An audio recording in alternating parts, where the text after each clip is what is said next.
अमरावतीच्या बडनेरा जुनी बस्ती बायपास रोडवरील रेल्वे उड्डाणपुलाचे बांधकाम पूर्ण होऊनही हा पूल अद्याप नागरिकांसाठी खुला करण्यात आलेला नाही।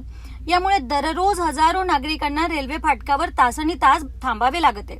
परिणामी वाहतूक कोंडी, वेळेचा अपव्यय आणि मोठ्या गैरसोयीचा सामना नागरिकांना करावा लागत आहे।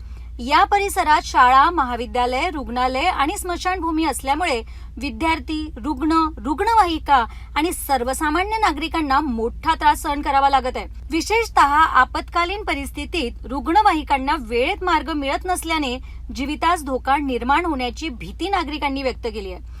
याच पार्श्वभूमीवर बडनेरा जुनी बस्ती आणि अमरावती परिसरातील नागरिकांनी खासदार श्री बळवंत वानखडे आणि खासदार डॉक्टर अनिल बोंडे यांना खुले पत्र लिहून तातडीने केंद्र सरकार आणि रेल्वे प्रशासनाकडे हा प्रश्न मांडण्याची मागणी केली आहे। राजकारणापेक्षा जनहित मोठे आहे आणि पूर्ण झालेला पूल बंद ठेवणे म्हणजे जनतेच्या संयमाची परीक्षा घेणे आहे, अशी भावना नागरिकांनी व्यक्त केली आहे। आता या प्रश्नावर लोकप्रतिनिधी आणि प्रशासन काय भूमिका घेतात याकडे संपूर्ण अमरावती जिल्ह्याचे लक्ष लागले आहे।